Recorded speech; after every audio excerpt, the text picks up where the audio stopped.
आपको क्या लगता है एक लोन के अंदर जो सबसे इंपॉर्टेंट चीज है, क्या वो रेट ऑफ इंटरेस्ट होता है या कुछ और होता है? चलिए आज इसको डिकोड करते हैं। तो इस डेट की सीरीज के अंदर हम लोग चीजों को डिकोड कर रहे हैं। तो मैं आज को आपकी स्टोरी सुनाता हूं जिससे आपको समझ में आ जाएगा कि रेट ऑफ इंटरेस्ट से भी ज्यादा इंपॉर्टेंट चीज क्या होती है, और कोई लोन लेते समय आपको उसको स्पेशली ध्यान रखना है रेट ऑफ इंटरेस्ट से भी ज्यादा। तो मेरे क्लाइंट हैं, उन्होंने एक लोन लिया। लोन था 10 करोड़ रुपए का, जो था बेसिकली 7 साल के लिए। उसके हिसाब से उनकी ईएमआई काफी हैवी बनती थी। नतीजा, वो ईएमआई नहीं भर पा रहे थे। रेट ऑफ इंटरेस्ट काफी कम था। ये आपको बता देता हूँ, मार्केट में उस समय के हिसाब से सबसे कम रेट ऑफ इंटरेस्ट उनको मिला।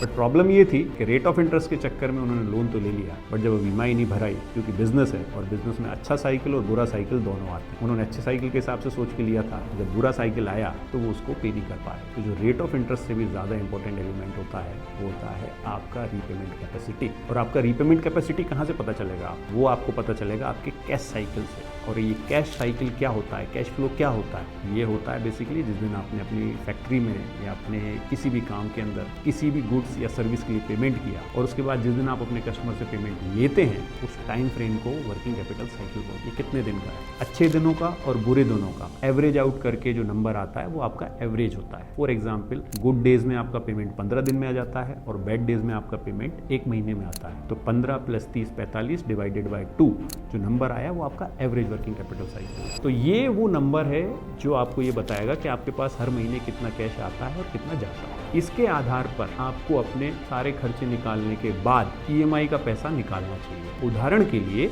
आपका कैश फ्लो महीने का 10 लाख रुपए का है, आपकी जो मार्जिन है वो 30% के हैं, और उसके बाद आपके जो फिक्स खर्चे हैं वो तकरीबन 1 लाख रुपए के हैं। तो आपको ये पता होगा कि 2 लाख रुपए का आपका नेट मार्जिन। अब आपकी जो ईएमआई पे करने की कैपेसिटी है वो आपको 100% नहीं रखनी है, वो आपको रखनी है 50% जो भी पैसा बच गया है उसका, विच मीन्स 1 लाख रुपए। तो ये सही तरीका है अपने कैश फ्लो को मेजर करने का, ताकि आप मेरे उस कस्टमर की तरह ना फंसें। क्योंकि राइट नाउ अभी उनकी प्रॉपर्टी एनपीए है और 2 करोड़ रुपए लॉस में बेच रहे हैं उसको, due to only one thing कि उन्होंने रेट ऑफ इंटरेस्ट पे ध्यान दिया। तो इस तरह के ट्रैप में आप ना फंसें, और इससे जुड़े हुए और इन्फॉर्मेशन के लिए इस चैनल को सब्सक्राइब करें। अगर आपको इससे रिलेटेड हेल्प रिक्वायर्ड है तो कमेंट में आप इंटरेस्ट लिखें, my team will help you out. जय हिंद।